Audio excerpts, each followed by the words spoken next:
50대, 60대는 참 어려운 시기입니다. 밖에 나가면 다 돈인데 그렇다고 안방에서 맨날 넷플릭스 보면서 집밥만 먹을 순 없고, 고물가 고금리 쓰나미가 몰아치면서 은퇴를 앞둔 사람들의 고민이 커지고 있습니다. 가계 생활비가 무섭게 오르는 상황에서 노후 자금은 얼마나 준비해야 충분할지 걱정하는 것입니다. 일반적으로 60세가 되면 소득이 끊기기 때문에 가계 손익 구조는 마이너스로 바뀌게 됩니다. 고물가 장기화가 더해지면서 고령 세대의 살림살이는 예전보다 더 팍팍해졌습니다. 최근 통계청이 발표한 생애주기 적자 추이를 봐도 61세에 시작된 적자 인생은 죽을 때까지 이어집니다. 이러한 시행착오를 줄이려면 나보다 앞서 길을 걸어간 선배들의 조언이 유용한 길잡이가 됩니다. 80대 선배들이 퇴직하고 나서 이걸 하길 참 잘했다, 시간을 되돌려도 이것만은 꼭 하겠다 고 추천하는 건 무엇일까요? 먼저 첫 번째, 건강관리. 죽기 전 10년은 앓다가 간다. 평생 의료비의 절반은 70세 이후에 쓴다. 나이가 들면 돋보기, 보청기, 틀니, 지팡이, 약봉지가 일상이 됩니다. 아프면 서럽다지만 더 큰 문제는 질병으로 인해 파생되는 삶의 질 저하입니다. 새해 1월에는 늘 건강을 외칩니다. 가장 귀담아 들어야 할 사람들은 바로 50에서 60대들입니다. 건강을 잃으면 모든 것을 잃는다는 말을 실감하는 나이이죠. 암 등 중병이라도 걸리면 돈도 많이 들어갑니다. 타인의 도움이 필요해지는 상황이 닥치면 더 실감합니다. 특히 간병비는 건강보험이 적용되지 않아서 사비로 충당해야 하는데 최근 인건비 상승으로 월 300~400만 원이 드는 경우가 태반입니다. 얼마나 오래 아플지, 간병비는 언제까지 나갈지, 이런 모든 일정이 불확실하다는 것도 문제입니다. 병을 늦게 발견해 건강보험이 안 되는 신약까지 사용하면 노후 설계가 송두리째 흔들립니다. 겨우 장만한 집 한 채를 팔 정도가 아니더라도 예금은 거의 다 날아갈 수 있습니다.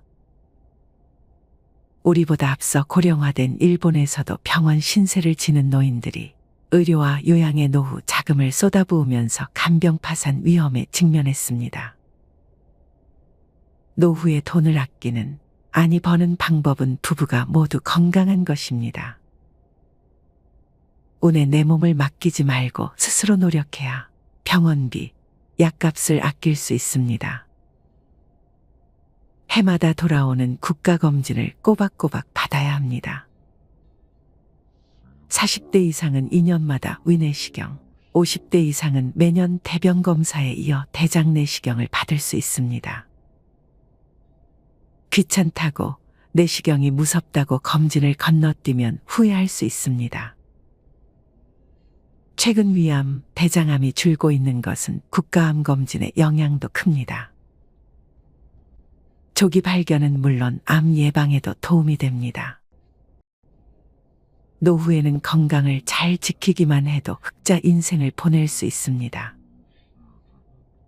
건강이 곧 돈이기 때문입니다. 음주, 야식, 흡연, 과식, 소파와 한몸 등과 같은 나쁜 생활 습관은 건강을 해치며 노후 파산의 원인이 됩니다. 사랑하는 자녀에게 부모 부양으로 경제적인 부담을 주지 않는 가장 손쉬운 방법이 본인 건강 관리입니다. 평소엔 잊기 쉽지만 치아 관리에도 힘써야 합니다. 김현정 서울대 치대 교수는 구강 건강이 나빠지면 노쇠 위험이 높아진다는 연구가 나와 있을 정도로 구강 건강은 노년기 삶의 질을 좌우한다면서, 치아와 잇몸이 부실한 고령자는 영양 섭취를 제대로 하지 못해 기력이 금방 쇠하는데 이렇게 되면 근력 저하와 반복적인 낙상, 만성질환 악화 등의 위험이 커진다고 말했습니다. 치아가 부실하면 먹는 즐거움이 사라지고 식욕 저하로 만성적 영양 불량 상태에 빠지기 쉽습니다. 그리고 담배를 끊어야 합니다. 흡연은 고혈압, 당뇨병, 뇌경색, 심근경색, 신장병으로 가는 주범입니다. 여기서 담배의 유해성을 새삼 들먹이고 싶지 않습니다. 수많은 발암 물질이 가득한 매캐한 연기를 흡입하니 나이 들면 몸이 고장 날 수밖에 없습니다. 최근 7, 80대 할머니 폐암 환자가 많은 것은 과거 안방에서도 자유롭게 담배를 피웠던 문화의 영향도 큽니다. 필터를 거치지 않은 담배 연기 속에 발암 물질이 더 많습니다. 이기적인 아버지 탓에 아이들도 병이 들었을 것입니다. 자식들이 부모 간병비까지 부담하면 등골이 휩니다. 치매도 본인이 노력하면 막을 수 있는 혈관성 치매가 30%가 넘습니다. 뇌졸중 후유증이 혈관성 치매입니다. 50, 60대는 건강한 노년으로 가는 갈림길입니다. 자녀를 위해서라도 내 건강을 살펴야 합니다. 수억 원이나 되는 폐암 신약을 사기 위해 살고 있던 집까지 팔았다는 얘기에 한숨이 절로 나옵니다. 노후 대책으로 가장 중요한 것은 부부의 건강을 지키는 것입니다. 두 번째, 퇴직금으로 인생 역전의 베팅. 일은 넘으면 힘 빠져서 돈 쓸 일도 별로 없을 텐데요. 노후 준비를 소홀히 하는 사람들의 변명은 이런 식입니다. 하지만 노년기에는 노부모 간병, 자녀 지원, 배우자 병환, 주택 수리 등 오히려 예상치 못했던 목돈 지출이 발생하기 쉽습니다. 이런 돌발 상황에 대비하려면 통장이 필요합니다. 잔고가 바닥나면 일하면 되잖아라고 생각할 수 있지만 건강이 나빠져서 예전처럼 돈을 벌지 못할 가능성이 높습니다. 젊었을 때 모아둘 거리라고 후회하지 않으려면 저축하는 습관을 몸에 익혀야 합니다. 지금 벌고 있는 소득은 20, 30년 후에 소득이 없을 내 자신과 배우자가 쓸 소중한 씨앗입니다. 나중에 퇴직금을 받을 테니까 저축은 필요 없다는 생각도 위험합니다. 퇴직금을 일시금으로 받아서 주식이나 부동산 등에 투자하겠다는 유혹도 생길 수 있지만 성급히 결정하면 나중에 후회하기 쉽습니다. 나이 들어서 투자에 실패하면 젊을 때처럼 패자부활전이 어렵습니다. 힘들게 번 퇴직금은 놀리지 마세요라고 접근하는 사람은 100% 사기꾼이라고 생각하세요. 퇴직금은 일시금이 아니라 연금 형태로 받아야 절세 효과도 있어 유리합니다. 노년기에 투자를 하고 싶다면 미국 등 글로벌 우량지수에 연동되는 대표 금융상품에 한정하고 여행, 취미 등에 쓰는 돈도 예산 내에서 쓰는 게 좋습니다. 마지막으로 황혼의 나이에 무조건적인 자녀 지원은 독이 될 수 있습니다. 경제적으로 자립하지 못했다고 해서 계속 퍼주면 내 노후가 먼저 무너집니다. 자식에게 한 푼도 안 주면 맞아 죽지만 다 주면 굶어 죽고 밥만 주면 무서워 죽는다는 말은 우스갯소리이지만 속에 뼈가 있다는 걸 잊지 마세요. 세 번째, 자식한테 손 안 벌릴 만큼은 모아둬라. 노후 생활비는 평생 동일한 금액이 필요한 것이 아니라 나이가 들수록 점점 감소하는 경향을 보입니다. 은퇴 직후엔 바깥 활동이 여전히 왕성하기 때문에 은퇴 이전과 비교해 생활비는 비슷하게 듭니다. 그러나 나이가 들수록 외부 활동은 뜸해지고 배우자 사망 등의 변수도 생겨가게 씀씀이는 점점 감소합니다. 80대엔 5, 60대에 쓰던 생활비의 절반만 있어도 충분하다는 은퇴 전문가도 있습니다. 베스트셀러 87세 비즈니스맨, 지금이 최고 전성기를 펴낸 88세 코리아 마시로 씨는 나이가 들수록 소비 욕구가 약해지기 때문에 큰 병에 걸리지 않는 한 그렇게 큰 돈이 필요하지 않다면서 퇴직하고 돈을 더 많이 벌겠다고 자꾸 욕심을 내면 오히려 삶의 균형이 깨져 불행해지기 쉽다고 말했습니다. 노후 자금은 얼마나 준비해야 할까?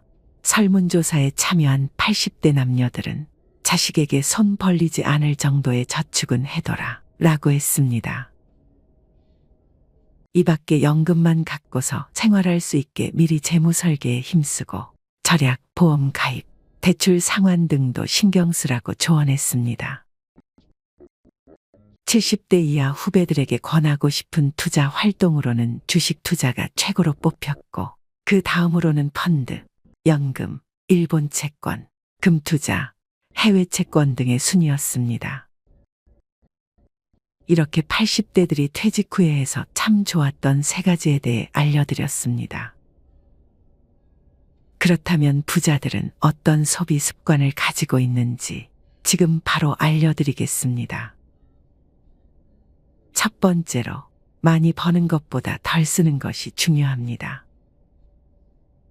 부자가 되기를 바라지만 그 방법을 알아봤을 때 부자들에게 해당하는 사람은 소수라는 사실을 알게 됩니다.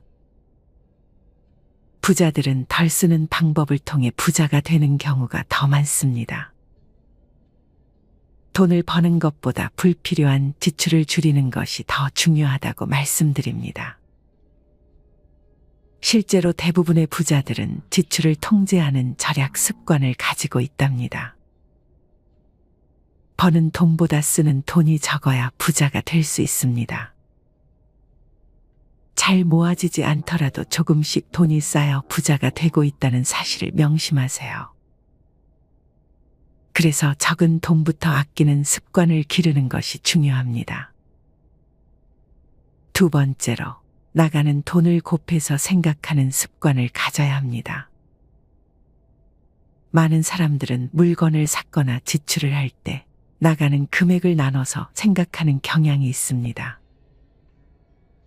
하지만 부자들은 나가는 돈을 곱해서 생각합니다.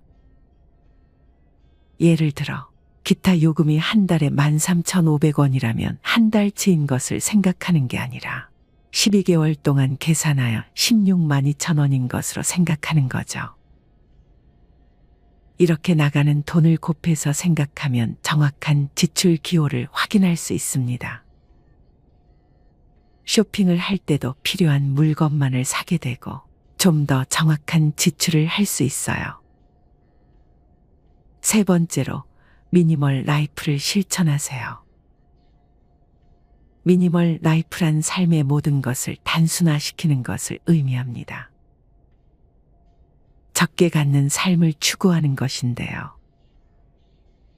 필요한 최소한의 물건들만을 가지고 살기 때문에 집안이 깔끔해지고 마음의 여유가 생깁니다. 물건을 줄이기 때문에 가사노동 시간도 줄어들고 경제적으로도 절약이 가능하며 물건을 구매하는 시간과 에너지를 아낄 수 있습니다. 필요하지 않은 물건을 사지 않고 필요한 물건에만 돈을 쓰는 습관을 가지세요. 네 번째로, 과다한 식재료 구매를 줄이세요. 장보기의 편리함과 다양한 상품들이 진열되어 볼거리를 자랑하며 또한 파격적인 가격의 혜택을 받고자 대형마트를 주기적으로 방문하는 것이 이제는 당연한 시대입니다. 그러나 경제적 소비를 위해 쇼핑함에도 불구하고 당장 필요하지도 않는 먹을거리를 양을 많이 제공하거나 가격을 할인한다는 이유로 충동 구매를 하는 경우도 자주 있습니다. 뿐만 아니라 이렇게 집으로 가져온 식자재는 냉장고에 꽉꽉 채워두게 되며 결국 유통기한을 넘겨버려 먹지도 못하고 폐기 처분하게 된다면 불필요한 비용이 낭비되는 것입니다. 오늘부터는 주말마다 대형마트 대신에 요리를 위해 필요한 식자재가 있을 때마다 방문할 수 있는 우리 동네의 식료품점을 이용해 보면 어떨까요? 볼거리는 부족하고 다양한 상품은 없지만 충분히 합리적인 가격을 제공하고 필요한 것은 대부분 구매할 수 있습니다. 또한 최근 들어 냉장고 파먹기가 유행인데요. 불필요하게 새로운 식자재를 구매하지 않고 냉장고에 보관된 재료만으로 요리를 함으로써 냉장고의 전기 소비 효율을 늘리고 쓸데없이 음식물을 버리는 일을 줄이는 것을 말합니다.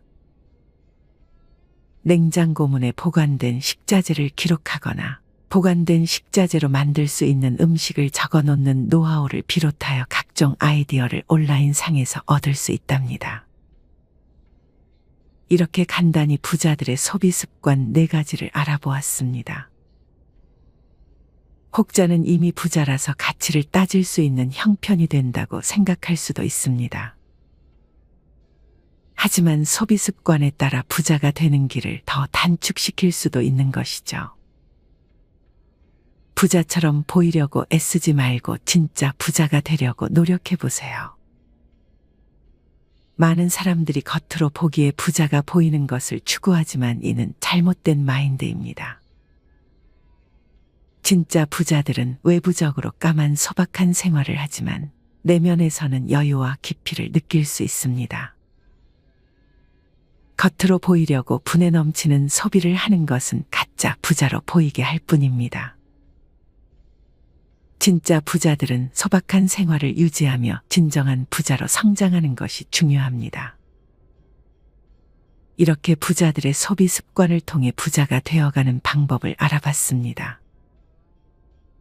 아껴서 소비하는 습관을 부정적인 마인드로 생각하는 것이 아닌 하루하루 부자가 되어가는 과정으로 생각해 보세요. 사는 것을 아끼는 것이 후회하는 것보다 좋다는 사실을 명심해 주세요. 박종수 할아버지는 은퇴 후 몇 년 동안은 어떻게든 자립하며 살아갔습니다. 하지만 투자 실패와 과도한 지출로 인해 점점 재정 상태가 악화되면서 그는 더 이상 혼자 힘으로 생활을 유지할 수 없었습니다. 어느 날 결국 그는 큰 결심을 하고 자식들에게 돈을 부탁하기로 합니다. 그날 오후 종수 할아버지는 가장 큰 아들인 영수의 집을 찾아갔습니다. 평소에도 자주 오가던 집이었지만 오늘은 발걸음이 무거웠습니다. 초인종을 누르자 영수가 문을 열어주었습니다. 아버지, 웬일이세요? 오랜만에 오셨네요.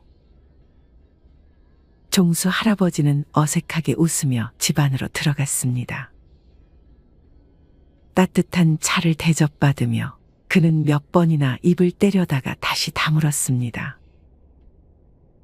결국 마음을 굳게 먹고 조심스럽게 말을 꺼냈습니다. 영수야, 아버지가 정말 미안한데 이번 달 생활비가 부족해서 좀 도와줄 수 있겠니? 영수는 순간 당황한 듯 멈칫했습니다. 그는 이미 가정의 생계를 위해 열심히 일하고 있었고 아이들의 교육비와 각종 생활비로 부담이 컸기 때문입니다. 그러나 아버지를 외면할 수는 없었습니다. 네, 아버지, 얼마나 필요하세요? 종수 할아버지는 잠시 머뭇거리다 조심스럽게 말했습니다. 한 50만 원 정도면 될 것 같구나. 급한 건 다 해결하고 나면 갚을 수 있을 거야. 영수는 깊은 한숨을 내쉬며 알겠습니다. 아버지, 제가 이번 달은 좀 빠듯하긴 한데 어떻게든 해볼게요. 라고 대답했습니다. 그날 밤 종수 할아버지는 집으로 돌아와 마음이 착잡했습니다. 자식에게 손을 벌린다는 것이 자존심에 큰 상처를 입혔고 자신이 얼마나 비참한 처지에 놓여 있는지를 실감했습니다. 그는 눈물로 젖은 베개를 끌어안고 잠을 이루지 못했습니다. 며칠 후 딸 영희에게도 같은 부탁을 해야만 했습니다. 그는 딸의 집에 방문하여 손녀와 함께 시간을 보내다가 어렵게 입을 열었습니다. 영희야, 아빠가 정말 미안한데 생활비가 좀 부족해서 말이다.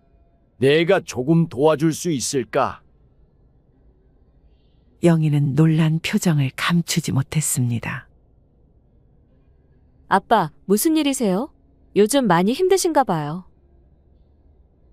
그녀는 아버지의 손을 잡고 걱정스러운 눈빛으로 물었습니다. 그래, 영희야. 아빠가 좀 어려운 상황에 놓였단다. 이번 달만 좀 도와주면 안 될까? 영희는 눈물을 참으며 물론이에요, 아빠. 제가 어떻게든 마련해 볼게요. 라고 말했습니다. 종수 할아버지는 자식들의 얼굴을 보며 더욱 마음이 무거워졌습니다. 자식들에게 짐이 된다는 사실이 그를 괴롭혔고 그는 자신이 잘못된 결정을 내렸음을 후회하며 자책했습니다. 자식들에게 손을 벌릴 때마다 그는 더욱 비참해졌고 그들에게 부담을 주는 자신의 처지가 너무도 서글펐습니다. 이렇게 박종수 할아버지는 말년에 자식들에게 돈을 부탁하며 비참한 나날을 보냈고 자식들은 그런 아버지 때문에 힘들어했습니다. 그는 자식들에게 미안함과 고마움을 동시에 느끼며 자신의 실수로 인해 가족 모두가 고통받고 있다는 사실에 깊은 후회를 했습니다. 종수 할아버지는 자식들에게 손을 벌린 이후 자신의 과거를 돌아보며 많은 후회를 하게 되었습니다. 그는 젊은 시절에 많은 잘못된 선택을 했다는 것을 깨달았습니다. 특히 몇 가지 지출은 그의 재정 상황을 악화시키는 큰 원인이었습니다.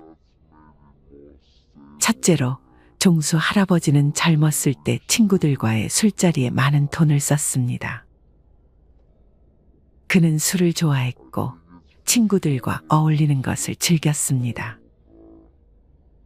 매주 금요일 저녁마다 그는 친구들과 함께 술집에 가서 밤늦게까지 술을 마셨습니다. 그때는 재미있고 즐거운 시간이었지만 그렇게 쓴 돈이 한 달, 한 해를 넘어가며 상당한 금액이 되었음을 나중에야 깨달았습니다. 그는 그 돈을 저축하거나 투자했다면 지금과는 다른 상황이었을 것이라고 후회했습니다. 둘째로, 종수 할아버지는 무리한 모임과 회식에 큰 돈을 썼습니다. 회사에서 중요한 자리나 회식이 있을 때마다 그는 자신이 적극적으로 나서서 계산을 하곤 했습니다. 후배들과 동료들에게 좋은 인상을 주고 싶어 했기 때문입니다. 그는 자신의 지갑을 열며 후배들에게 인심을 베푸는 것이 당연하다고 생각했지만 그로 인해 쌓인 비용은 그의 재정에 큰 부담이 되었습니다. 셋째로, 종수 할아버지는 가족 여행에 많은 돈을 썼습니다. 그는 가족들과의 추억을 만드는 것이 중요하다고 생각해 자주 여행을 떠났습니다. 해외여행도 여러 번 다녀왔고 국내에서도 좋은 숙소와 맛있는 음식을 즐기기 위해 아낌없이 돈을 썼습니다.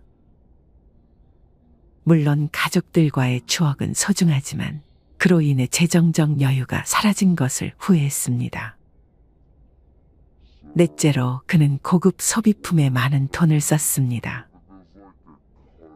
명품 가방, 고급 시계, 최신 전자기기 등을 사면서 그는 일시적인 만족감을 느꼈지만 나중에 그것들이 자신의 삶에 얼마나 큰 영향을 미쳤는지 깨닫게 되었습니다.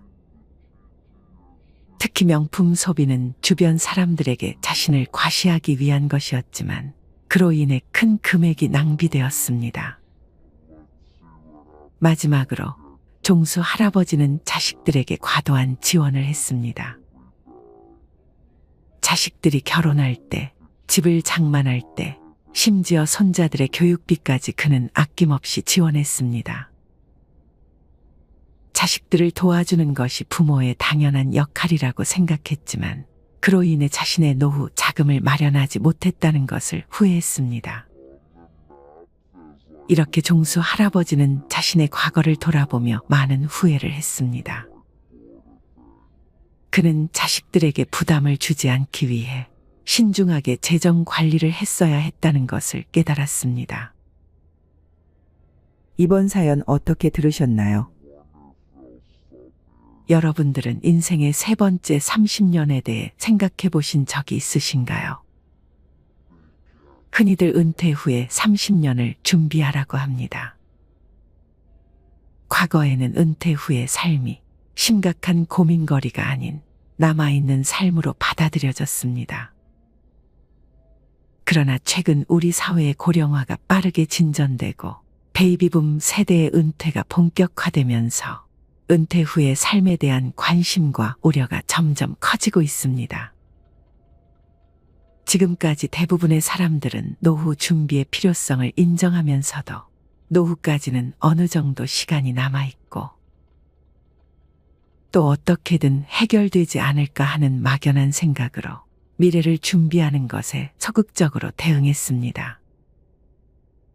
하지만 현실은 어떤가요? 연이은 글로벌 금융위기와 경기 침체 등으로 경제 상황은 녹록지 않고 조기 은퇴, 저금리, 저출산, 평균 수명 연장 등으로 노후에 대한 철저한 준비 없이는 다가올 인생의 후반기가 암담하기만 합니다.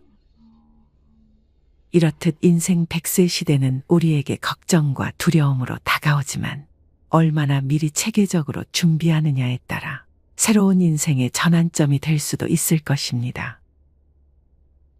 오늘 영상 끝까지 시청해 주시면 여러분의 노후를 설계하는 데 큰 도움이 될 것입니다. 늙어서 돈 때문에 고생하지 않으려면 50대부터 돈 씀씀이에 특히 주의해야 합니다. 노후 전문가들은 자산이 많지 않아도 평소 작은 노력에 따라 노후 생활이 달라질 수 있다고 말합니다. 20, 30대 때 실패하면 벗어날 수 있는 기간이 길어 다시 회복할 수 있습니다. 실패를 거울 삼아 전화위복의 계기가 될 수도 있죠. 그러나 50대가 넘으면 장기적인 수입을 기대할 수 없기 때문에 회복이 거의 불가능합니다. 50대가 지나면 정년 퇴직이 가까워집니다. 안정적인 수입을 기대하는 기간도 짧습니다. 요즘에는 수명이 늘어나 정년 후에도 재고용 제도를 활용하여 일하고 싶다는 사람이 많습니다. 하지만 재고용되어 일한다고 해도 수입은 현저하게 떨어질 것입니다. 50대 이후에는 돈 씀씀이에 실패할 경우 일을 만회할 시간적 금전적 여유가 없습니다. 50대가 되면 직장에서 위치도 가장 정점에 있고 수입도 많습니다. 은퇴를 하면 상당한 퇴직금도 목돈으로 수정에 들어옵니다. 그러나 언제까지 살지, 앞으로 어떤 일이 벌어질지 몰라 불안해하는 게 사람의 심리입니다. 그래서 수중에 있는 돈을 굴리고 싶어집니다. 이때를 조심해야 합니다. 첫 번째는 돈 관리를 전문가에게 그냥 미루는 것입니다. 퇴직한 지 얼마 안 되는 60대 지인 중 퇴직금 등으로 수중에 1억 5천만 원의 자금이 생겼습니다. 처음에는 은행 3곳에 분산 투자에 넣어 두었습니다. 이자가 낮아 자금을 굴려볼까 고민하던 차에 은행 직원이 이율이 높고 6개월 단위로 단기 투자할 수 있는 독일 국채 상품 DLF 투자를 권유했습니다. DLF란 말은 들어보지도 못한 생소한 투자 상품이지만 은행 직원이 하도 안전하고 이율도 높다고 투자를 권유하기에 다른 은행에 넣어둔 자금까지 끌어와 몽땅 투자를 하고 말았습니다. 지인은 걱정이 되어 은행 직원에게 괜찮겠냐고 몇 번이나 물었지만 걱정 마시라, 돈 있는 사람들은 이렇게 돈을 번다고 안심시켰습니다. 상품 설명서에는 원금을 모두 잃을 수 있다는 내용이 있지만 빼곡하게 적힌 설명서를 모두 꼼꼼하게 읽어보는 사람은 거의 없습니다. 은행 직원의 말이니 믿고 투자하는 사람이 대부분입니다. 제 지인은 결국 투자 실패로 원금의 60%를 잃고 불안한 나날을 보내고 있습니다. 해외 금리 연계 DLF 등에 투자한 사람 중에는 이처럼 은행 직원이 전액 손실 가능성을 제대로 설명하지 않았고 적극적으로 투자를 권유했다고 하소연하는 이들이 많습니다. 이러한 생소한 투자 상품에 투자한 사람은 65세 이상 고령층이 45.7%에 달했습니다. 이 자금 상당 부분은 노후 자금인 것이죠. 각 연령대 중에서 자산을 가장 많이 가지고 있는 연령층이 50대, 60대지만 돈에 대한 불안은 가장 큽니다. 노후 생활에 대한 걱정 때문입니다. 그래서 투자에서 돈을 굴리려는 욕망이 강합니다. 문제는 금융회사들도 이들의 심리를 훤히 꿰뚫어 보고 있다는 것입니다. 자금은 많은데 돈에 대한 불안감이 가장 큰 50대, 60대는 금융회사로서는 최고의 타겟입니다. 월스트리트 주식 전문 트레이더 출신이 고객의 요트는 어디 있는가? 라는 금융 전문가들을 비판하며 낸 책이 있습니다. 은행원, 증권사 직원, 자산운용사 직원들이 고객의 돈을 맡아 운용수수료를 높여 인센티브를 받아서 요트를 살 정도로 부자가 되지만 정작 고객들은 돈을 불리지 못하는 현실을 비판하는 말입니다. 금융회사는 수수료로 먹고 삽니다. 저위험 상품은 수수료가 높지 않기 때문에 수수료가 높은 위험 상품을 누군가에게 팔아야 합니다. 이때 가장 좋은 타겟이 5, 60대 투자가입니다. 물론 전문가로부터 자문을 받는 것도 중요하지만 이것도 제대로 된 전문가를 선택해야 합니다. 금융회사 영업맨들이 수수료가 높은 고위험 상품을 팔면서 원금 손실에 대한 위험성을 대충 얼버무립니다. 대신 높은 수익에 대한 기대감만 부풀리는 경우가 대부분입니다. 상품에 대한 지식이 전혀 없는 50대, 60대 투자가들은 섣불리 고위험 상품에 투자했다가 소중한 노후 자금을 잃는 경우가 다반사입니다. 그러니까 50대, 60대가 되면 투자해서 돈을 벌겠다는 생각 자체를 아예 버리는 것이 좋습니다. 정 투자하고 싶으면 자신이 직접 공부해서 전체 자금의 30% 내에서 원금 손실을 감수하고 투자해야 합니다. 내 돈에 대한 책임은 궁극적으로 나에게 있다는 마음가짐으로 믿고 맡길 만한 전문가를 신중히 선택해야 합니다. 돈에 대한 욕심은 결국 화를 부릅니다. 두 번째, 큰 돈보다는 작은 돈에 신경 쓴 것입니다. 퇴직, 은퇴 후 한 푼 더 아껴 쓰려고 더욱더 작은 돈까지 신경 쓰실 겁니다. 대부분 사람들은 콩나물 사려는데 조그만 돈 아끼려 깎고 은행 수수료 절약 등에 신경 쓰면서 정작 큰 돈 지출에는 덜 고심한다고 합니다. 우유를 사는데 이 슈퍼에는 2,500원이고 조금 먼 대형마트는 2,000원이라면 대형마트까지 가서 구입하려고 노력을 하시죠.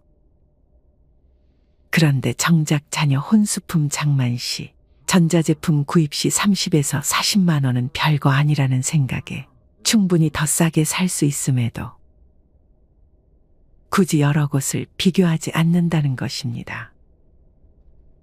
똑같은 제품을 비교 없이 그냥 백화점이 낫겠지 하고 구입들 하십니다.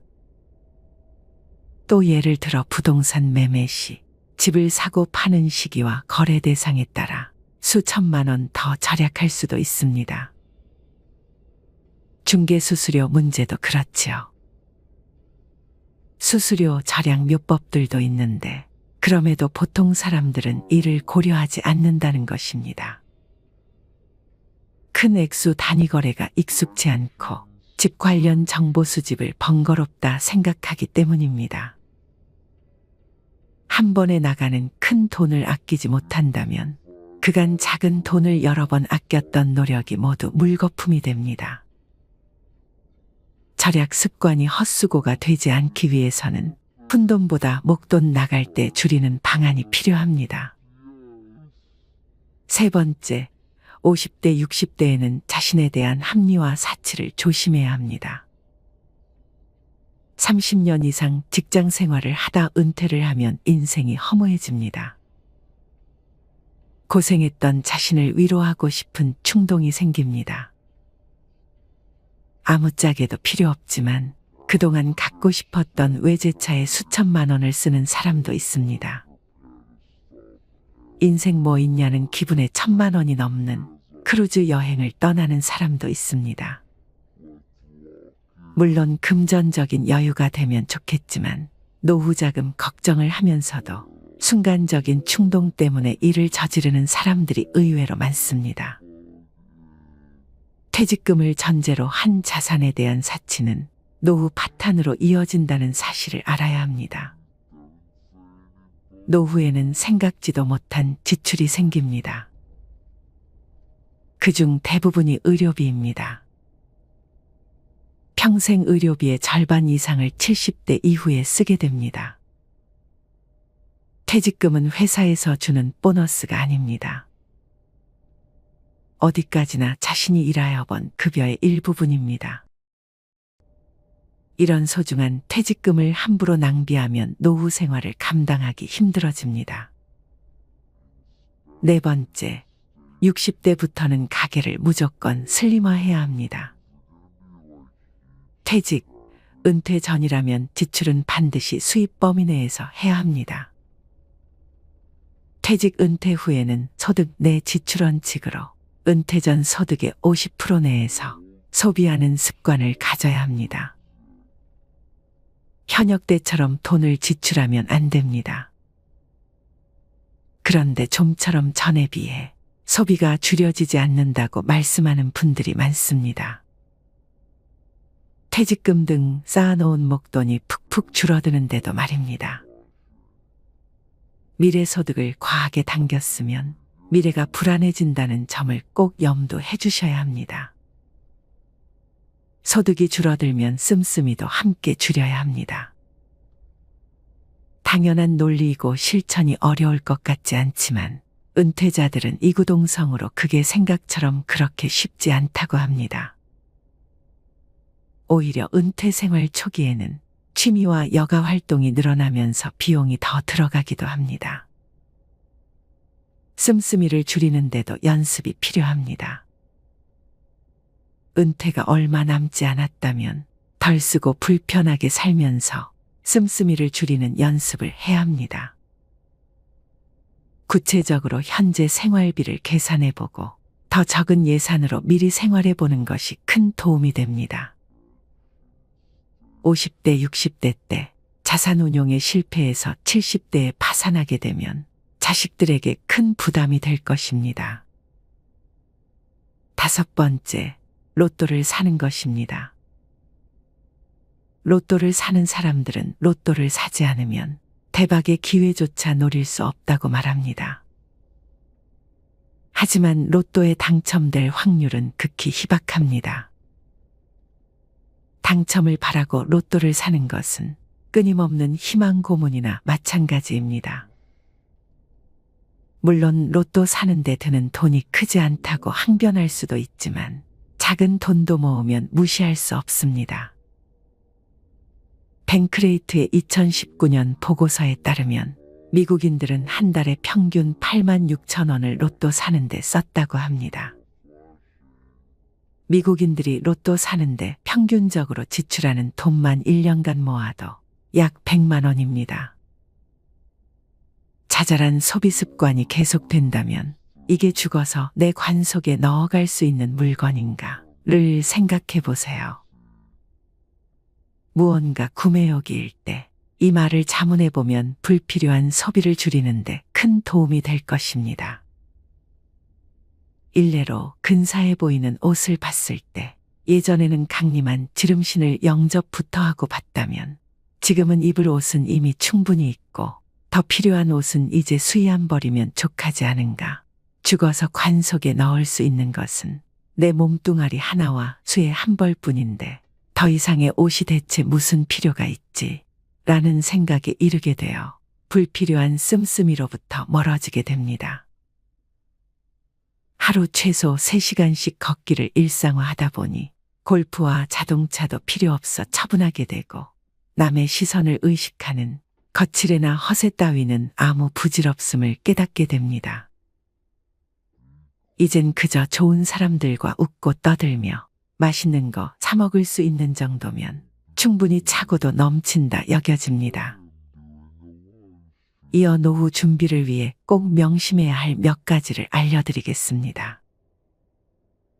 우선 자신을 분석해야 합니다. 은퇴 시기를 냉정히 돌아보세요. 이후 자신이 원하는 한 달 생활비 목표치를 정한 뒤 어떻게 목표 소득을 벌지를 구체화합니다. 현재 저축은 얼마나 했는지, 자산 중 부채 비율은 어느 정도인지 함께 살펴보세요. 국민연금, 개인연금 수령액도 점검하고 늦어도 55세 전에 재무설계 등 전문가 상담을 받는 것이 좋습니다. 또 자신만의 최저 생활비를 찾아야 합니다. 국민연금연구원이 1만 2천 명을 조사한 결과 고령 부부 노후 생활비로 필요한 돈은 월 평균 220만 원이라는 결과가 나왔습니다. 적지 않은 액수입니다. 하지만 주거가 해결되면 이보다 적은 액수로도 가능합니다. 현재의 지출에서 저축액, 자녀 교육비, 아파트 관리비 등의 금액을 빼면 생활비가 의외로 낮아집니다. 퇴직 2, 3년 전부터 노후에 필요 없는 부분을 줄이는 습관을 길러야 합니다. 이웃 주민 80세 할아버지도 작은 집으로 옮겨가기 싫어했습니다. 하지만 80세가 되자 약 32평의 아파트를 청소하는 것 자체가 힘들어졌다고 합니다. 그래서 서울 외곽의 10평대 아파트로 옮겼습니다. 할아버지는 오히려 공기도 맑고 여유자금도 생겨 삶이 나아졌다며 만족하셨습니다. 현재 노인층은 자식과 같이 은퇴하는 세대라는 점도 명심해야 합니다.